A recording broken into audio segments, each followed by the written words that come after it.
Kin-ina. Hindi mo pa ba nasuri ang kanyang meridian? Bakit kailangan pang suriin ng meridian? Nakikita ko ang kanyang butong panlaban ay kakaiba. Ang kanyang potensyal ay tiyak na hihigit sa karaniwan.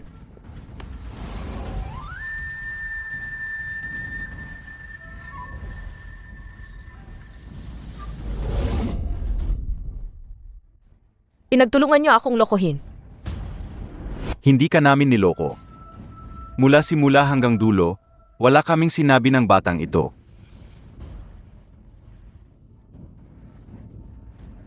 Ikaw ang masyadong nagtiwala sa iyong mga mata at naniwala sa mga tsismis. Sa harap ng buong lungsod ng Yuzhou, tinanggap mo siya bilang alagad.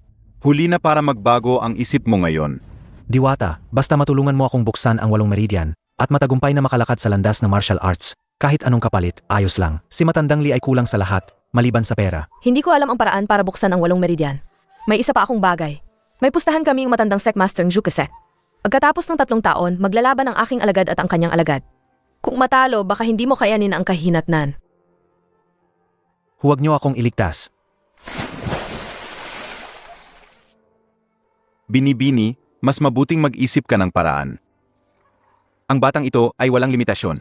Talagang magsusuko siya sa laban. Pagsasanay ang katawan. Paano?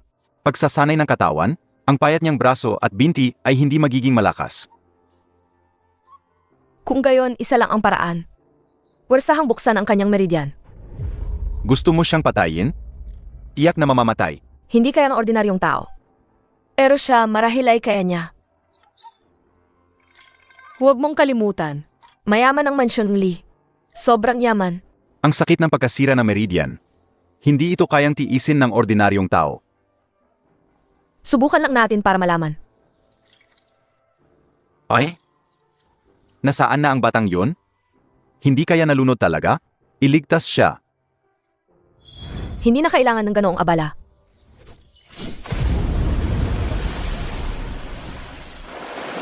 Icha, anong nangyayari? Ang batang yan, ginulat ako, isang matandang tao.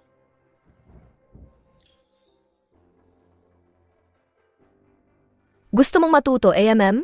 Sage, kaya ko pa namang tiisin ang kaunting hirap. Sabihin mo sa tatay mo na maghanda ng mahimalang gamot. Isusulat ko ang pangalan ng mahimalang gamot. Kung gaano karami, mas mabuti. Gaano karami? Bigyan mo ako ng tinatayang dami. Punuin mo lang ang silid na yon. Icha, Maaari kang hindi maghanda. Kung gayon, pagkatapos ng 3 taon, maghintay ka na lang na patayin ka ni Huling Air. matandang Zhang, matandang Qin, ano ba talaga ang gagawin nila? Alam mo ba? Hindi ko alam. Itong mga gamot sa listahan, gaano karami ang kailangan? Sabi ng kapatid ko, kailangan punuin ang isang silid. Itay, ipagkakatiwala mo sa akin ang bagay na ito. Ako na ang bahala sa pera. Aking mahal na Yue, alam mo ba kung gaano karaming pera ang kailangan para sa listahang ito? Alam ko. Pera lang yan. Mas mahalaga ang pangarap ng aking kapatid. Ikaw kalaga. Sige, ipinagkakatiwala ko na sa iyo ang lahat ng ito. Matagal ko nang naririnig ang galing ng 3 prinsip. Ngayon ko lang nakita. Totoo nga ang mga sabi-sabi. 3 prinsip, pakiusap.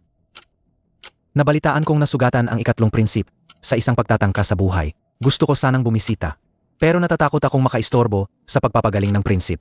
Kaya ngayon lang ako nakapunta. Sana'y hindi niyo po masamain, prinsip. Kapatid na Lee, huwag kang maging formal. Masaya na ako na nakapunta ka.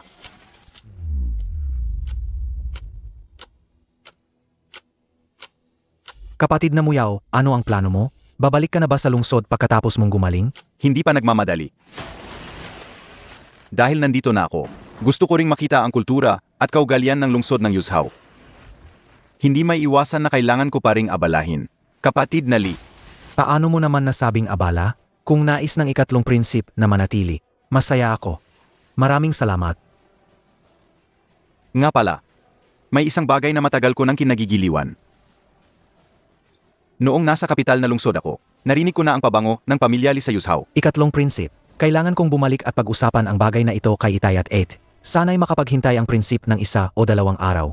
Tiyak na bibigyan ko ang prinsip ng isang kasyasyang sagot. Sige, dito na lang ako maghihintay ng magandang balita mula kay kapatid na Lee.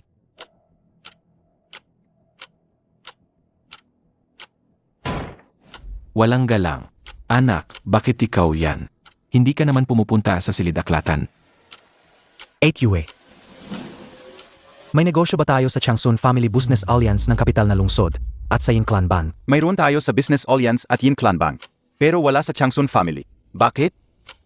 Ang korte ng imperyo ang nasa likod nila. Korte ng Impeyo. Sigurado ka ba sa balita? Ang ikatlong prinsip mismo ang nagsabi, hindi siguro siya nagbibiro. Kung ganoon nga, medyo may problema. Hindi ko akalain na umabot na pala ng ganoon kalayo ang impluensya ng korte ng imperyo. At Yue, huwag ka nang masyadong mag-alala. Bawat kapahamakan ay may kaakibat na benepisyo. Hindi ba't ang ikatlong prinsip ay nagbigay ng 3 pagpipilian? Hayaan mo muna silang mag-away-away. Nasaan na ang mahimalang gamot ko? Halos handa na. Huwag kang mag-alala, Bonso. Sige na, hanapin mo na ang asawa mo. Asawa ko? Si Matandang Kin ang sinasabi mo? Nga, tanungin ko nga siya kung kailan magsisimula ang pagsasanay. Magiging sword immortal na ako, ha? Itay, sa tingin ko maganda ang mungkahi ng bunso. Hayaan muna nating magpigilan ang 3 pamilya at mag-ubusan ng lakas. Talagang magagawa. Kung kinakailangan, hayaan si King Shi na magplano ng palihim para lalong lumalim ang pagdududa ng 3 pamilya. Nasaan sina Matandang Zhang at Matandang Kin? Nasa likod mo lang. Sino ang niloloko mo? Diwatang Guro, kailan ka pa dumating? Kadarating lang. Bakit mo ako hinahanap? Handa na ang mahimalang gamot. Kailan ako magsisimulang magsanay? Ngayon na. Ang bilis naman. Handa na ang gamot. Hubad na. Diwatang Guro. Hindi yata tama yan. Hindi dapat nagdidikit ang lalaki at babae. Hindi po ba kayo pwedeng lumayo muna? Ang dami mong sinasabi. Inyeta ka, kin-ina. Nakakapagmura ka pa. Ibig sabihin malakas ka pa. Hindi ka mamamatay. Ah! Kung ganoon ka kalakas, ulitin natin. Puno ng apricot, namumulaklak ng puti. Ngayon, ang immortal ay dumating sa aming bahay. Tinulungan ako ng immortal at muling pinagsama ang buhok para sa mahabang buhay.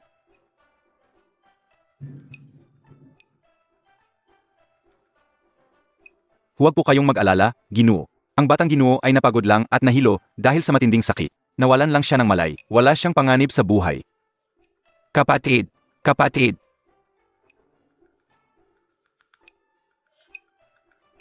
Gising ka na, Bonso. Masakit na ba? Hindi na. 8 Yue, gabi na. Umuwi ka na at magpahinga. Hindi pa. Ipinagluto kita ng paborito mong lotus seed soup.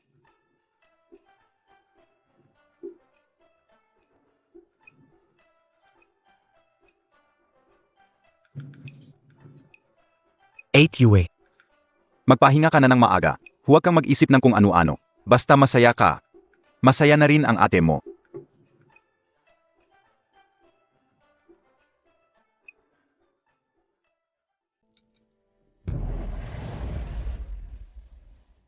Bonso, huwag kang magmadali. Zai, anong problema? Mas malalim ang iniisip ng bunso kaysa sa inaakala natin. Diwatang Guro. Ano? Ayos na ako. Pwede na tayong magpatuloy. Hindi pa lubusang gumagaling ang iyong meridian. Sigurado ka bang kakayanin ng iyong katawan? Sigurado. Kung gayon, tara na. Diwatang Guro. Ano? Hindi mo ba ako tuturuan ng espada? Kaya mo pa bang tumayo? Kaya. Ano ang espada? Hari ng lahat ng armas. Mali. Sagutin mo ulit. Ang espada ay ang hari ng mga sandata. Mali. Sagutin mo ulit. Ang espada ay pamatay na sandata. Tama. Ang espada ay pamatay na sandata. Kaya kahit gaano pa kaganda ang isang galaw, isa lang ang layunin nito sa huli. Mula ngayon, magsanay ka lang sa 3 galaw, hati-hiwa, saksak. 1,000 beses araw-araw. Ang espada na ito ay King Shuang. Maaari mong hiramin pa samantala. Opo, maraming salamat, Diwatang Guro. Ngunit bawat sword cultivator ay may sariling espada. Kaya, kailangan mong makahanap ng espada na tunay na sa iyo sa lalong madaling panahon. Ipapahiram mo pala ang iyong espada sa kanya. Mukhang iba talaga siya sa iyo. Hindi ko inakala na ganoon kabilis mo siyang kinilala. Nang lumabas siya sa butika, nagkaroon na siya ng karapatan.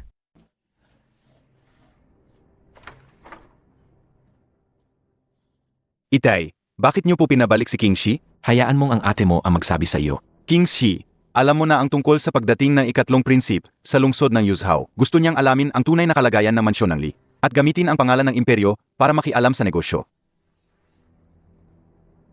Ang Changsun Family Business Alliance sa kapital na lungsod at ang Yin Clan Bank ang mga pagpipilian na ibinigay niya sa atin. Kailangan nating pumili. Ate, ano po ang gusto ninyong gawin ko? Sa mga susunod na araw, pupunta ako sa kapital na lungsod para makipag-usap sa tatlong pamilyang ito tungkol sa kooperasyon sa negosyo. Gusto kong magpadala ka ng mga tao ng palihim sa panahong iyon para sirain ang relasyon ng tatlong pamilyang ito. Ayaw mo ba? Opo. King Shi, ang bagay na ito ay kailangan lang ipagawa sa iba. Hindi ka dapat personal na kumilos. Opo, Itay. Itay, kahit may sama ng loob si King Shi, ang puso niya ay para pa rin sa mansyon ng Li. Siguro. Hindi man lang mahawakan ang sariling espada. Walang silbi. Nagsisikap naman si Zai. Bigyan niyo lang siya ng kaunting panahon. Ate, hanggang kailan niyo siya poprotektahan ni Itay? Diwatang guro, pwede po bang humingi ng kalahating araw na pahinga? Babawiin ko po ang mga oras na nawala pagbalik ko. Saj, Maraming salamat po, Diwatang guro. Kuya, nakabalik ka na pala. Tapos ka na bang magsanay ng espada? Hindi pa, dahil sa ipinangako ko sa ikatlong prinsip. Kailangan ko siyang sagutin sa loob ng 2 araw. Alam mo ba ang tungkol sa pagpunta ng ate mo sa kapital na lungsod? Alam mo ba? Mapanganib sa kapital na lungsod. Dapat ay responsibilidad mo ito bilang lehitimong anak. Pero dahil sa kawalan mo ng aksyon, kaya napilitan ang ate mo na pumunta. Naiintindihan mo ba? Tama po ang sinabi ni Kuya. Sasama ako ng palihim sa ate mo sa kapital na lungsod. Ang lungsod ng Yuzhou ay ipinagkakatiwala ko sa iyo. Huwag kang mag-alala, Kuya. Sechna. Ang ikatlong prinsip ay tuso. Mag-ingat ka sa pakikitungo sa kanya. Akala ko ay makakapag-host ako sa kapital na lungsod. At makakapag-inuman kami ni kapatid na Li. Kung magkaroon ng pagkakataon, tiyak na bibisita ako sa ikatlong prinsip sa kapital na lungsod. Nga pala, ailan alis ang iyong at? Sa mga araw na ito, Mabuti. Kung gayon, sabay na kaming alis ng iyong ate pabalik sa kapital na lungsod para may makatulong din sa daan. mainam iyan. Kung gayon, salamat sa abala, ikatlong prinsip. Bakit parang pagod na pagod ka sa paglabas?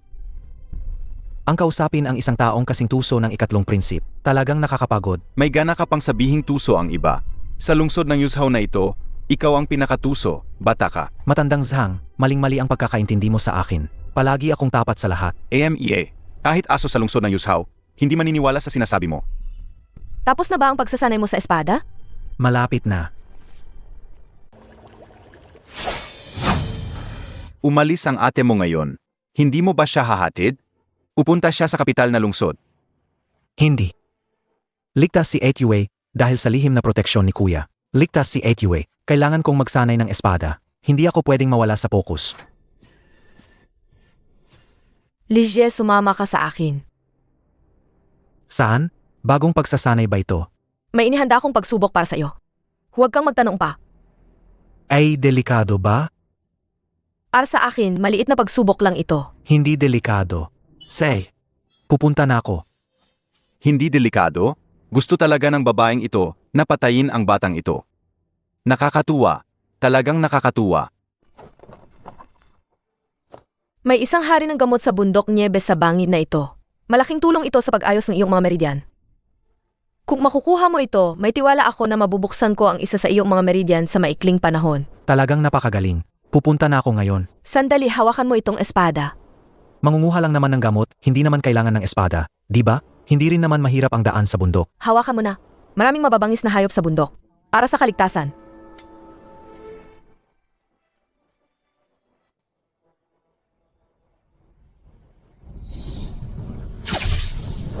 Sino ang nangahas na manggulo sa teritoryo namin? Bakit kayo nakatunganga diyan? Tingnan nyo nga kung sino yan. Opo, boss. Boss, nandoon siya. Babae lang pala. Babae lang. Nangahas pang maging mapangahas. Habulin nyo.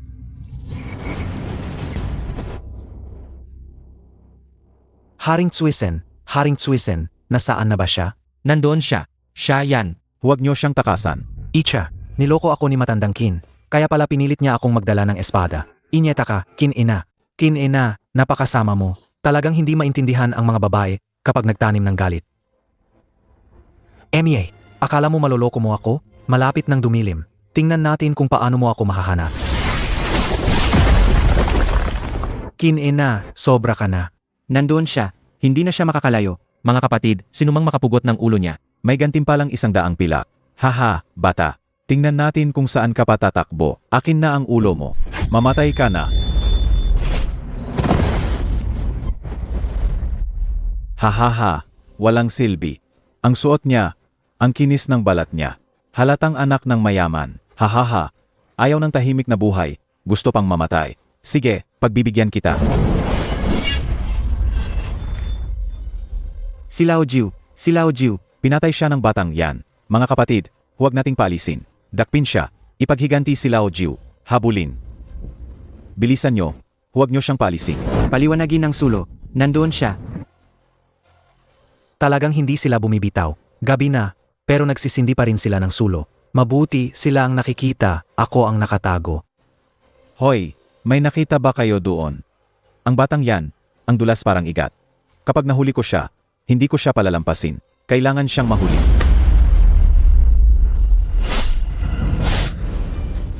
Kung hindi ko sila papatayin, ako ang mamamatay. Kailangan kong masanay. Parang isang hayop na nakatutok sa biktima. Magaling. Ang puso ng batang ito ay nagsisimula ng magbago. Kapag mas delikado, mas kalmado. Ito ang tama.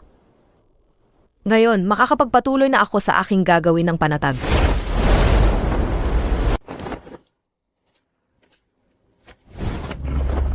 Ang mga bandidong ito ay nakakolekta ng maraming kayamanan. Sayang, ang ginto at pilak ay parang ulap lang sa akin. Isa lang ang aking layunin, ang hari ng gamot na ginseng. Nakita! Ang swerte talagang batang ito. Ang hari ng gamot na ginseng na ito ay napakaganda ang kalidad.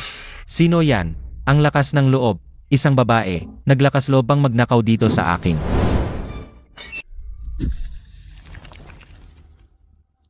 Manahimik ka! Ngayon, palampasin kita. Sa hinaharap, may darating para kunin ang buhay mo. Ang pinuno ng mga bandido na ito ay bagay na kalaban para sa batang yon.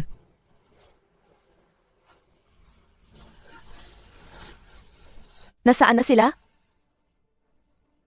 Patay na silang lahat, diwatang guro. Sinadya mo to, di ba? Alam mo na darating sila para habulin ako. Di ba?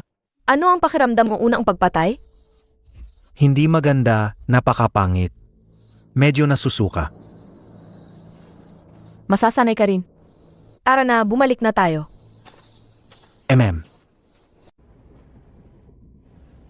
Diwatang guro, Ano? kung namatay ako sa kamay ng mga bandidong yon, tutulungan mo ba ako? Hindi ko alam. Pwede mong subukan. Gino, bumalik na po ang binata. Puntahan niyo na po siya. Anak ko. Aking mahal na anak. Sa wakas, nakabalik ka na. Ayos ka lang ba? Mukha ba akong ayos lang? Huwag kang mag-alala, hindi pa naman ako patay. Si Matandang Kin, nakabalik na ba siya? Nasa likod bahay. Anak, huwag kang padalos-dalos. Hindi mo siya kaya. Ako na ang haharap sa kanya. Anak, pag-usapan natin ng maayos. Napakahusay talaga ng babaeng yon. Matandang Lee, wala ka talagang silbi. Isang babae lang, takot na takot ka na. Oh, may tapang pa rin pala ang batang to. Diwatang guro, nakabalik na po ako. Maayos po ba ang tulog ninyo kagabi? Mag-ensayo kang espada. Akala ko pa naman may magandang palabas akong makikita. Nakakahiya talaga. Pinatay niya mag-isa ang mahigit 10 tulisan? Sigurado ka bang hindi mo siya tinulungan? Siya ay isang henyo. Henyong siya. Siya na isang walang silbi na hindi man lang makabukas na meridian? Ang ibig kong sabihin, Siya ay isang henyo sa pagpatay. Gaano katagal bago ka nasanay sa unang beses mong pumatay? Isang aw. Kagabi pumatay siya ng mahigit 10 tao. Nang makita ko siya, nakukuha pa rin niyang magbiro. Kaya mo ba yan noon? Hindi. Hindi nagmamadali ang tungkol sa haring gamot. Nabalitaan kong may 1,000 taong gulang na Hesyo sa palasyo ng Taitsue sa kapitan na lungsod. Balak kong pumunta doon. Palasyo ng Taitsu, sigurado ka? Hindi simple ang matandang yon. Kahit ikaw, kung kukunin mo ng sapilitan, hindi ka sigurado na makakaalis ka ng buo. Hindi ko ito kukunin ng sapilitan maliban kung lubhang kinakailangan. Diwatang guro, handa na ba kayo? Jie, sumunod ka sa akin. Umasok ka. Tiyakin mo makakayanan mo ang init na ito. Ano man ang sakit na maramdaman mo, kailangan mong tiisin. Ito ang susi sa muling paghubog ng meridian. Hindi maaaring magkaroon ng kahit kaunting pagkakamali. Matandang Zhang, nagtagumpay ako. Para lang buksan ang aking meridian, napakalaki ng kanyang sakripisyo. Mabigat ang utang na loob na ito. Ang ginawa niya para sa iyo, hindi madali. Kinina, hindi masama. Tapos na ang kalahating araw. Mag-ensayo kang espada. Sechpo, Kinina, talagang hinahangaan kita. Ang ganitong gawain na labag sa kalikasan, nagtagumpay ka nga. Sapat lang ang kanyang matatag na kalooban. Kung iba ang tao, hindi ko masisiguro ang tagumpay. Bagaman magaling ang batang iyon, kung wala ang tulong mo, hindi niya kailanman mabubuksan ang isang meridian sa buong buhay niya. Ngayon, makakapagsimula na siyang magsanay. Pero may isa pang problema. Anong Flying Immortal Art ang ipapasanay mo sa kanya? May isang flying immortal art. Gusto kong subukan niya. Flying Immortal Art. Isang espada mula sa kanluran. Diwatang lumilipad mula sa langit. Ang sining ng espada ng unang henerasyong Diyos ng espada. 1,000 taon na ang nakalipas. Napakahirap matutunan ang pamamalaang ito. Sigurado ka bang ipag-aral mo sa kanya? Wala namang mawawala kung susubukan. 3 taon lang ang meron siya. Sa tingin mo, anong pamamaraan ang kailangan niyang matutunan para makahabol kay Huling Air?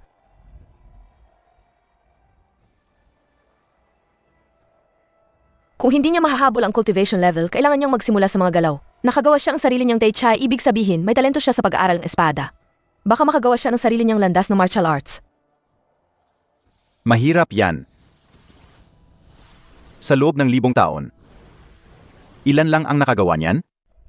Jen Chai, mayroon kang kahangahangang martial soul. Pero wala kang tagapagmana. Hindi ka ba nang hihinayang? Ki. Sapat na ang alak at espada. Diretsuhin mo na. Magtulungan tayo. Ibigay natin sa kanya ang Flying Immortal Art.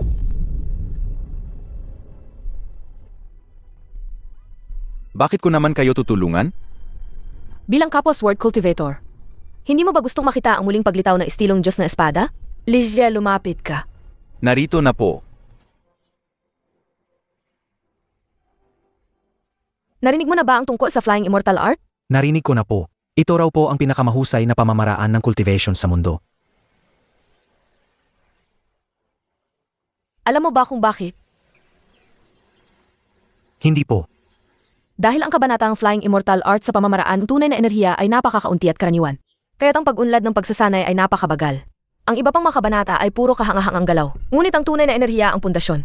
Kung mayroon ka lang mga galaw at walang malakas na cultivation, hindi mo magagamit ang kapangyarihan ng mga galaw. Hindi ba pwedeng magsanay muna ng ibang mga cultivation teknike? At kapag mayroon ng malakas na cultivation, saka na lang magsanay ng mga galaw ng Flying Immortal Art. Hindi.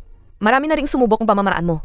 Sa huli, nagkaroon silang key-deviation. Kung gayon, kapag nagsanay ako ng cultivation teknike sa Flying Immortal Art, hindi rin ba ako magiging mabagal tulad ng iba? Huwag kang mag-alala, tiyak na mabagal. Hindi mo na kailangang isipin yan. Sa sitwasyon mo ngayon na isang meridian pa lang ang nabuksan, karaniwan lang talaga ang iyong kakayahan. Walang gaanong pagkakaiba kung anong cultivation teknike ang sanayin mo.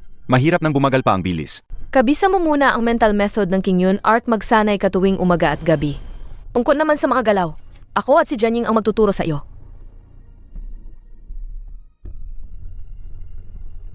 Tandaan mo, Ang bilis naman. Sa wakas, mayroon pa ring ilang magandang katangian. Tingnan mong mabuti. ang bulaklak ay nakalalasing sa 3,000 bisita. Ang hamog ng espada ay nagyayelo sa 14 na probinsya. Ito ba ang Sword Immortal? Matandang Zhang, gaano katagal bago ko marating ang inyong antas? 30 taon. Para maabutan ang unang henerasyong Diyos ng espada. 300 taon. Kung makakaligtas ka sa ganoong katagal na panahon,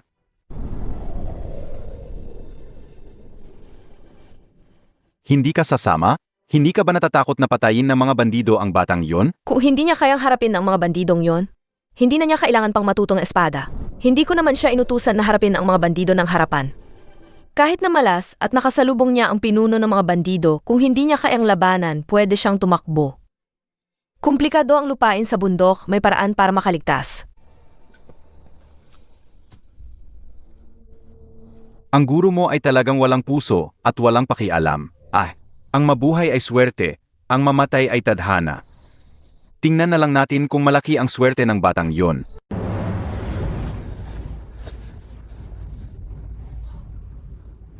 Nangahas na nakawin ang hari ng gamot na ginseng ko, at gusto pang tumakas? Hanapin niyo siya. Kahit hukayin niyo ang lupa, hanapin niyo ang batang yon para sa akin. Opo, pinuno ng kampo. Paano ito lalabanan? Ang pinuno ng mga bandido ay isang mandirigma na nakabukas na ang banal na imbakan. Kailangan munang iwasan ang kanyang lakas at maghanap ng pagkakataon.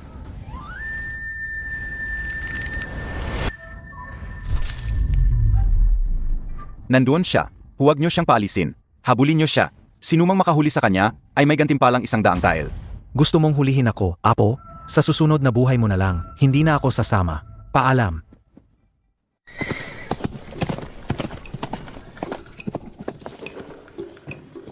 Kapag may oras ang binibini, tiyak na makikipag-usap ako sa inyo tungkol sa buhay. Pero sa ngayon, mas mahalaga ang pagsasanay. Hindi na pwedeng maging tamad.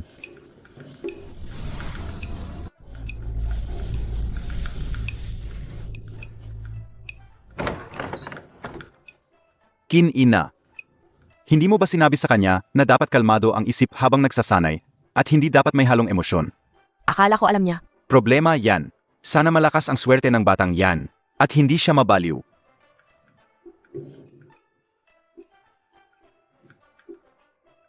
May kakaiba. Bakit kalahating oras na? Wala pa ring galaw? Gisingin ba natin siya? Hindi mo siya pwedeng piliting gisingin. Mas lalala lang ang sitwasyon. Maghintay pa tayo.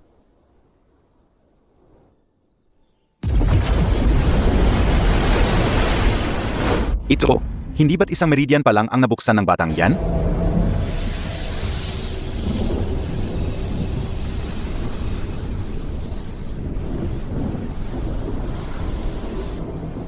Anong nangyayari dito? Hindi ko rin alam. Siguro nagkamali tayong lahat. Hindi. Dapat sabihin, nagkamali ang lahat ng tao sa loob ng 1,000 taon. Ang ibig mong sabihin, ang paraan ng pagsasanay ng Flying Immortal Art ay kakaiba, at ang batang yan ay aksidenteng nakahanap ng tamang daan. Ang swerte talaga ng binatang yan. Nangyari pa sa kanya yan. Kapag nagising siya, tanungin na lang natin. Ito ba ang isang mandirigma? Pakiramdam ko, puno ako ng lakas ngayon. Batang yan, anong pinapangarap mo? Tumutulo na ang laway mo. Hehe, kakabukas lang ng banal na imbakan. Medyo excited lang. Paano mo nagawa yan? Tatanungin kita. Kanina, habang nagsasanay kang Flying Immortal Art, ano ang iniisip mo? Iniisip ko na napakagaling ko. Bakit wala akong talento? Pero yung mga anak ng Diyos at anak ni Badha, ang aangas nila. Galit, Pwede pala yon? Siguro kapag may matinding pagbabago sa emosyon, bibilis ang daloy ng dugo. At ang Flying Immortal Art ay makakatulong para mas mabilis na dumaloy ang dugo. Pakiramdam ko ngayon, mas malakas ako kaysa dati. Mga senior, paano kung maglaban tayo ng 2 galaw? Genchi, ikaw na. Para malaman niya ang kanyang lugar. Tandaan, huwag mong saktan ng malubha. Huwag mo siyang saktan. Ang yabang mo, bata. Subukan mo ang isang galaw ko. Susubukan kong huwag kang patayin. Icha, teka lang. Nagbibiro lang ako. Nagkamali ako. Lintik na matandang hukluban. Tandaan ko to. Unahin ko kayong mga walang silbi para ilabas ang galit ko. Inuno ng kampo, tumakbo na naman yung bata sa kanluran. Hindi na namin siya maabutan. Inuno ng kampo, ano ba talaga ang gusto niyang gawin? Inapaikot lang niya tayo. Hindi ba siya napapagod? Anuman ang gusto niyang gawin, hulihin niyo siya ng buhay. Gusto kong balatan siya ng buhay. Sino yan? Umiikot ang gulong ng kapalaran. Ngayon, ako naman ang susunod. Ibaba ang mga sandata ninyo. Napalibutan na kayo ng isang tao lang. Mga kapatid, isa lang siya. Siege, patayin nyo. Patayin, mga kapatid. Gawin nyo siyang giniling na karne. Ayaw nyo ng magandang alok. kaya masamang parusa ang matitikman nyo. Tamang-tama, kayo ang susubukan ko sa bago kong espada.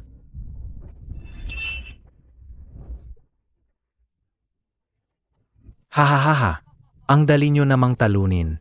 Mga mahihina talaga kayo. Inuno ng kampo, masamang balita. Nandoon siya. Pumunta siya sa kampo natin. Hindi, ito ay isang panlilin lang. Bilisan nyo, bumalik kayong lahat.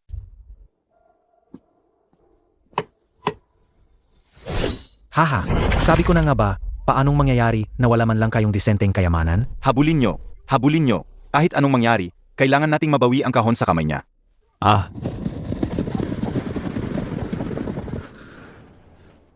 Basta ibigay mo ang kahon sa kamay mo. Matatapos na ang usaping ito. Hahayaan kitang umalis ng ligtas. Ang ganda naman ng iniisip mo.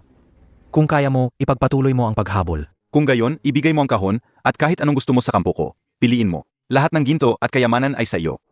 Huwag na kayong magsayang ng lakas. Lahat ng bagay kulang ako, maliban sa pera. Hahabol pa ba kayo? Kung hindi, aalis na ako. Bata, huwag kang magpapahuli sa akin. Nasaan na? Bata, halika.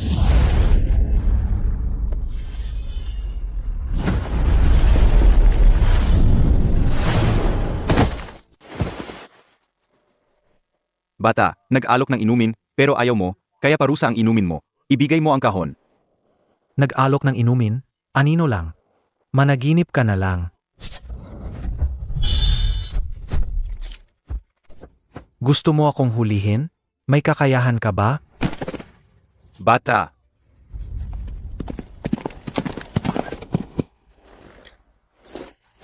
Hindi ba ito ang ikatlong binata ng mansyon ng Lee? Bakit siya nagkaroon ng ganoong kalalang sugat? Huwag ka nang magtanong. Dali, dalhin siya sa mansyon ng Lee.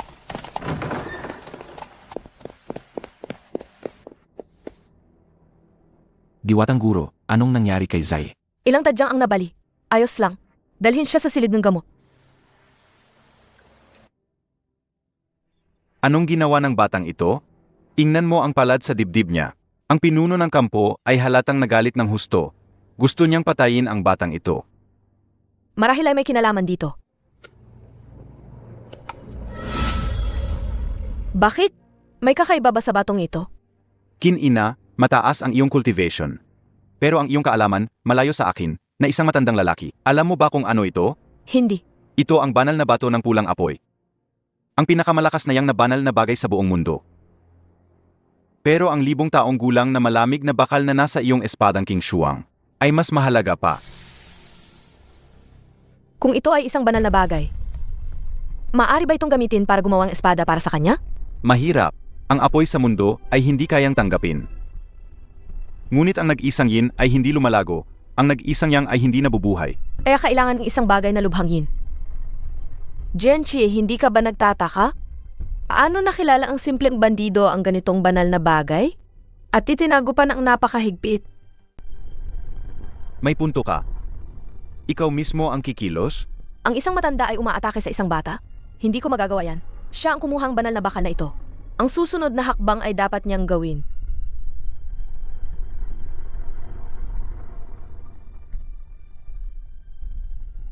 Oh, buhay pa pala. Magaling, magaling. Kung hindi ka pa lumabas, akala ko patay ka na.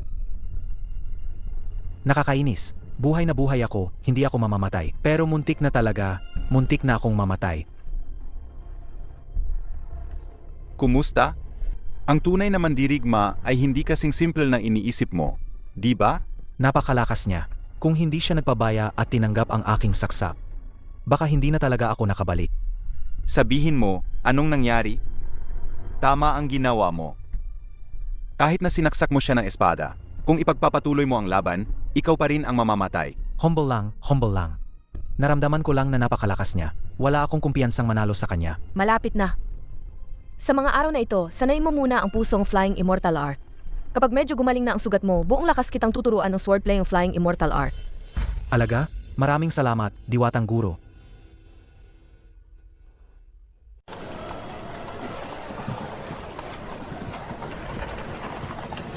Binibining Yue, nandito na tayo.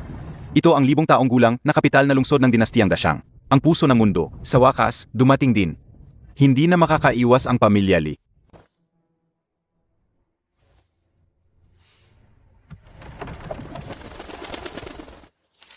Ipinapaalam ko sa ikasyam na prinsesa, nakapasok na sa lungsod ang karwahe ng ikatlong prinsip. Kasama rin ang mga tao mula sa pamilya Lee ng lungsod ng Yuzhou. Bukod pa rito, ang ikaapat na prinsip ay naghihintay sa labas ng bulwagan.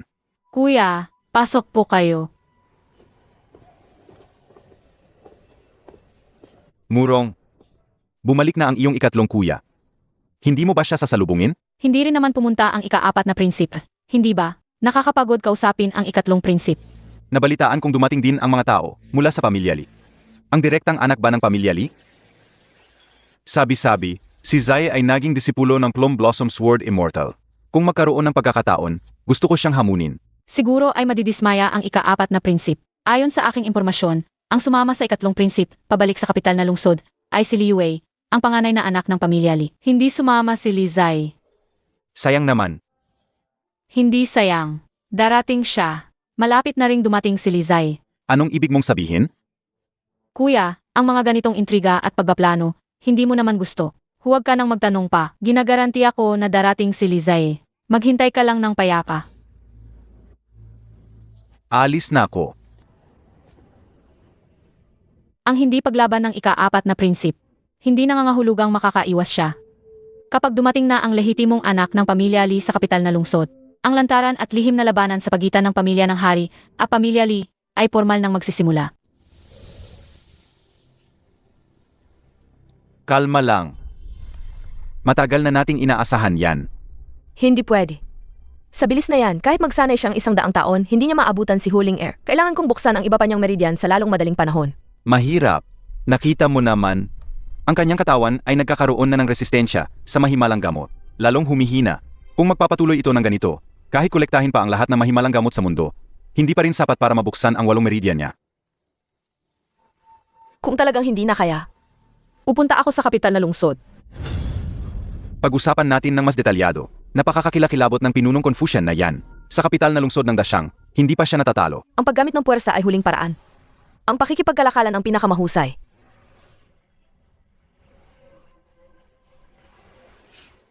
Sabing batang yon, ang mga tao ay naghahabol ng kita, ngunit mayroon ding mga bagay na hindi nila makukuha. Nga pala, nasaan na ang batang yun?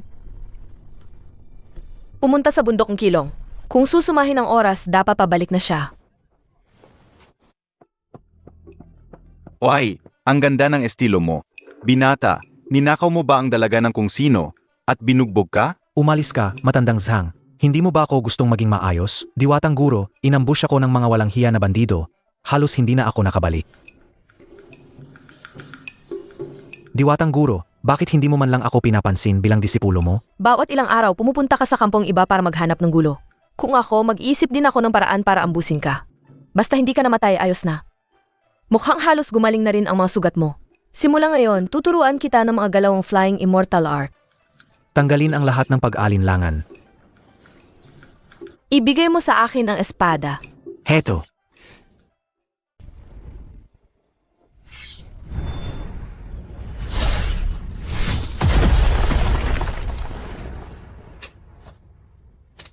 Sundin mo ang ayapak sa lupa at magsanay.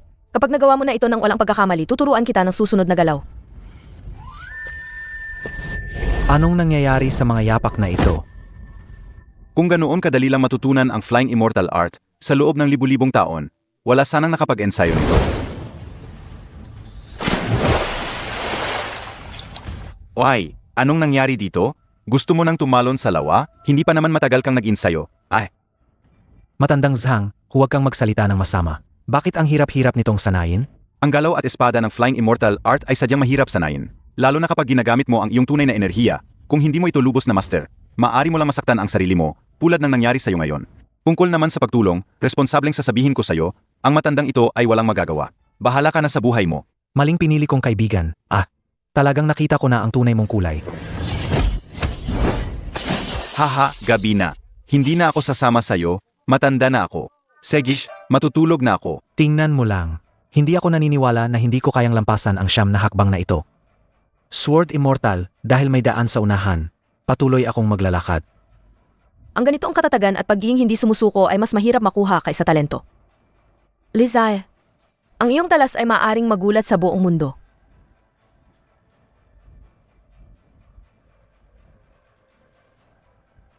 Ikalimang bahagi.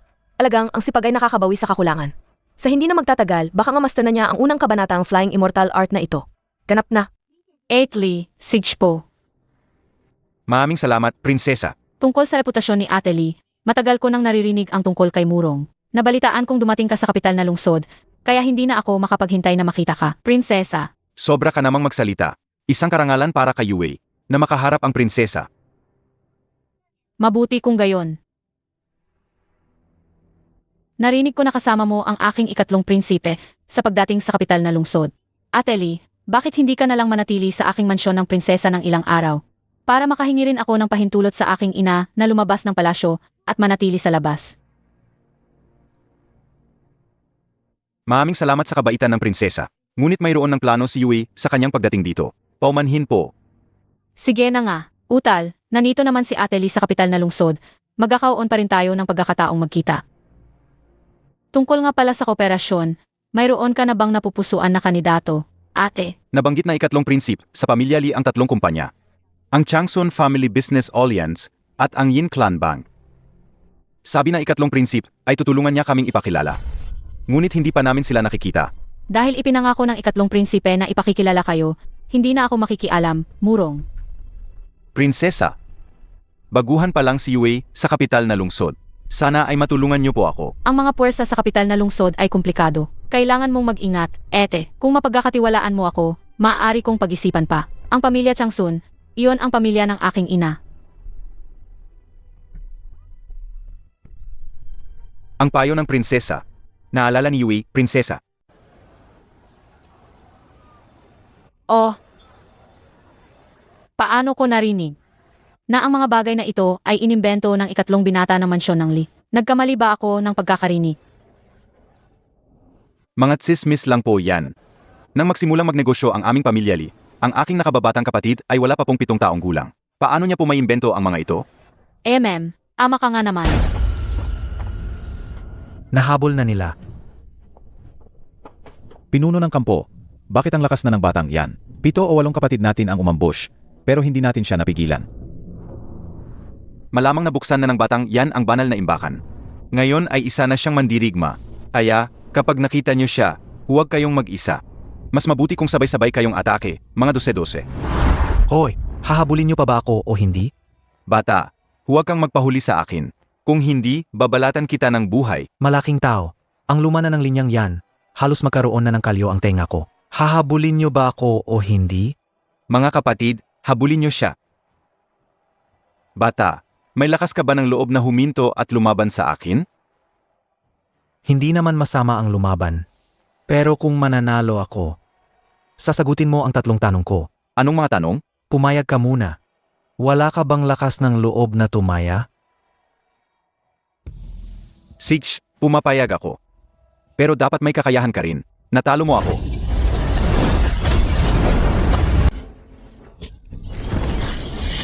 Masyadong mabagal. Ang bilis ng galaw mo, hindi ko masundan. Ang bilis mo, hindi mo talaga ako kayang sabayan.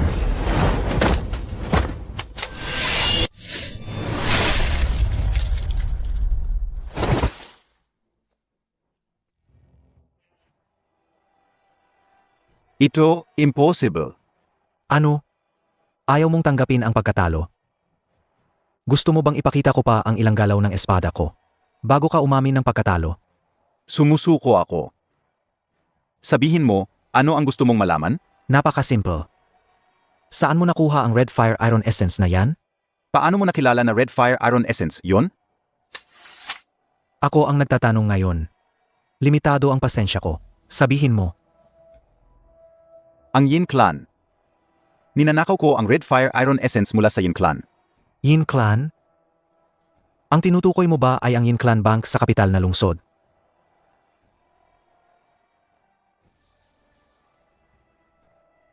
Sa lakas ng Yin Clan, ano ba talaga ang koneksyon mo sa Yin Clan? Ito ba ang pangalawa mong tanong? Siguro. Ang Yin Clan ang aking kaaway. Pinatay nila ang aking ina. Ang aking ina ay personal na katulong ng unang ginang ng Yin clan. Ang babaeng yon ang sumira sa kanya. Ikaw ay isang illegitimate na anak ng Yin clan na itinakwil. Ano kung itinakwil? Hindi ba dapat ang isang itinakwil na magkaroon ng sariling buhay? Marahil matutulungan kita. Matutulungan mo ako? Bakit mo ako tinulungan? Wala lang. Masaya ako na tinulungan kitang makatakas sa mga humahabol. Bilang kapalit, kailangan mo akong paglingkuran ng 10 taon. 10 taon? Impossible. 3 taon lang, pinakamaami. 5 taon, hindi bababa doon. Sa negosyo, kung walang kapalit, walang gustong gumawa. Deal. Hindi ko pa alam ang pangalan mo. Yin Kuang. Tatanungin kita, saan may bagay na kasing antas ng banal na bato ng pulang apoy na may matinding yin energy? Hindi ko alam. May isang sirang scroll sa kayamanan ng Yin clan. Tinatawag na mahahalagang aral ng palasyo ng langit. Marahil ay may nakasulat doon. Nasabi ko na ang lahat ng dapat sabihin. Maaari na ba akong umalis? Bumalik ka muna. Ayusin ko agad. Sana hindi ka magbago ng isip. Sana totoo ang sinasabi mo.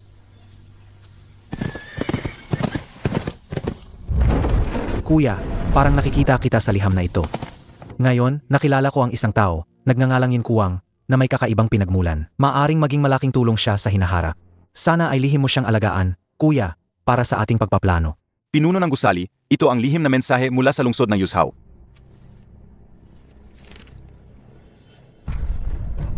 Hongshu, bumalik ka agad sa Yuzhou. Nasa utos ako ng 3 prinsip. At saka, dalhin mo rin sa kanya itong Chonjon Sword. 8 Hongsu, napagod ka siguro sa biyahe. 4 prinsip. Pinadala ako ng pinuno ng gusali upang sumunod sa utos ng 3 prinsip.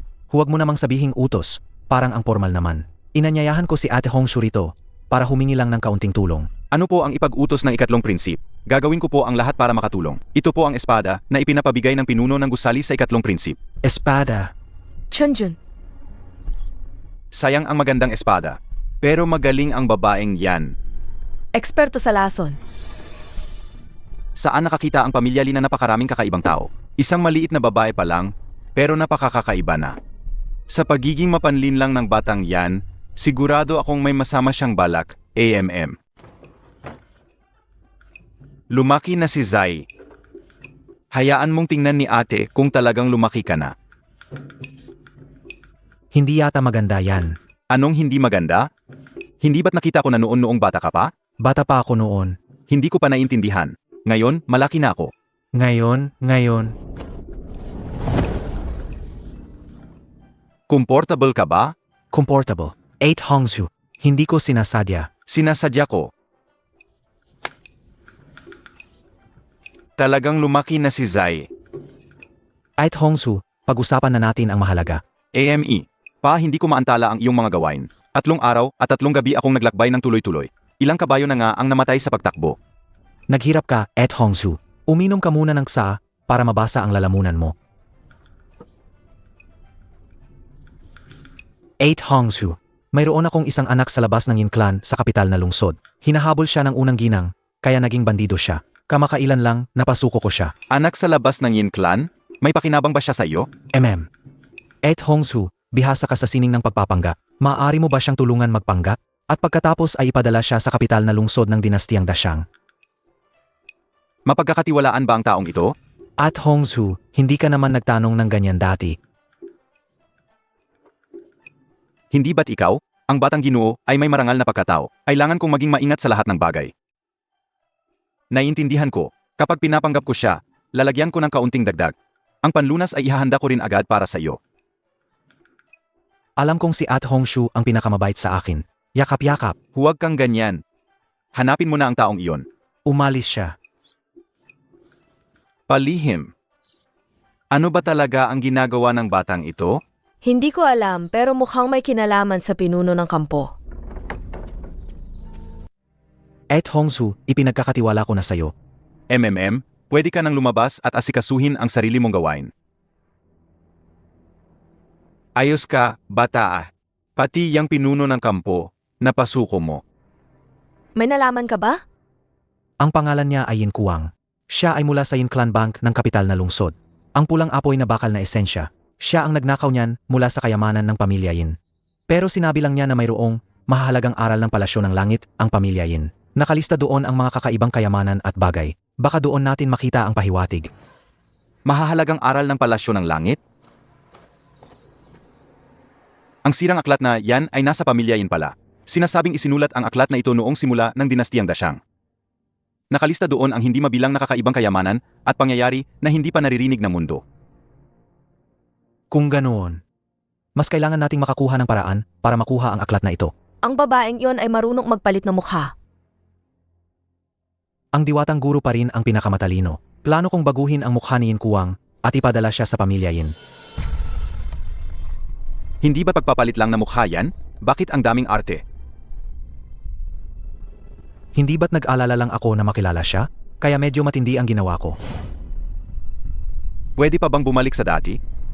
Depende sa swerte. Hindi ko sinira ang tiwala ninyo. 8 Hongsu, diwatang guro, at matandang Jian Qi.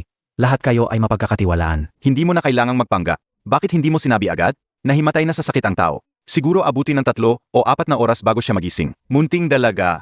Sino ang guro mo? Self-taught.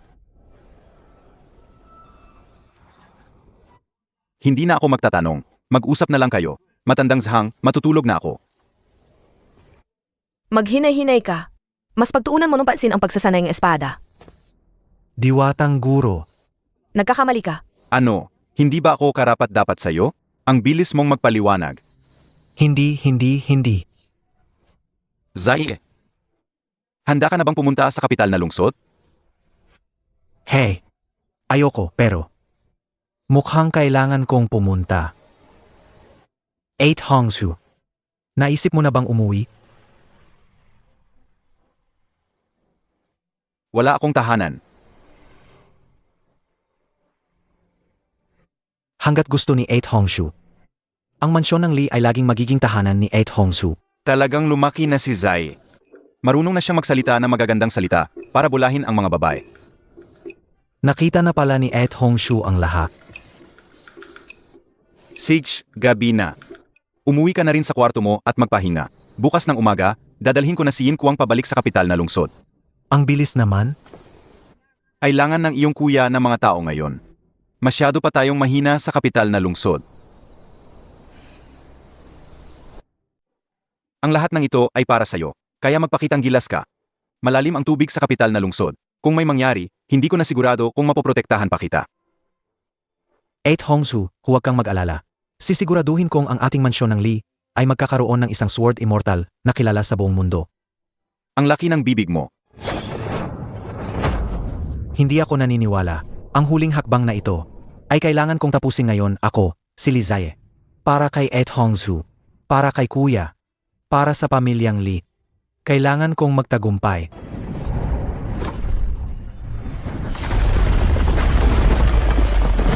Zai, nabaliw ka na ba? Mahalaga ang pagsasanay ng espada. Pero hindi mo kailangang isakripisyo ang buhay mo. Tingnan mo ang lahat ng sugat mo. Nagtagumpay nga siya. Alis na ba si 8 Hongsu?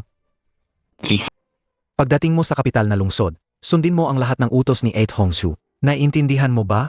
Naiintindihan ko. Ang ikalawang galaw ng Jian Chai, ikaw na ang magturo. Ha ha ha ha. Magaling, bata. Panoorin mo ng mabuti.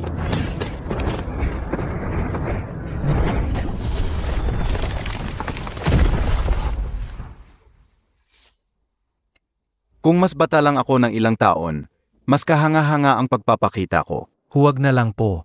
Ang lakas nyo na po ngayon. Magsanay ka ng mabuti.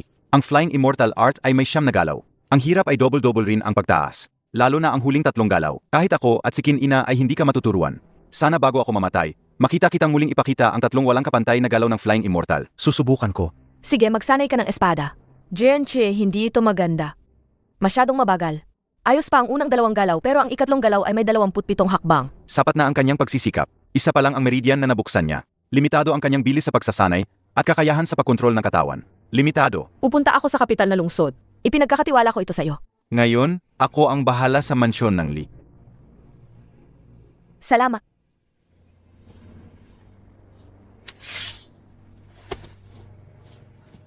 Saan pumunta si Matandang Qin?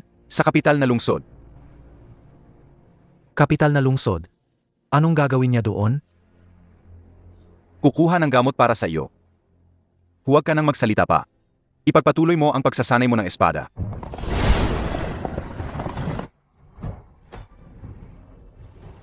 Dahil nandito ka na, magpakita ka na. Kinina, bumabati sa pinunong Confucian. Ang Sword Immortal ng Plum Blossom ay personal na dumating. Mayroon ba kayong kailangan? Ano ang ibig sabihin ng pinunong Confucian? Kapag dumating ang ikatlong anak ng pamilya Lee sa palasyo ng Taitsu, ako mismo ang magsasabi sa kanya. Malamang ay hindi siya pupunta sa kapital na lungsod. Ang pagdating o hindi pagdating niya, ay hindi niya kayang desisyunan.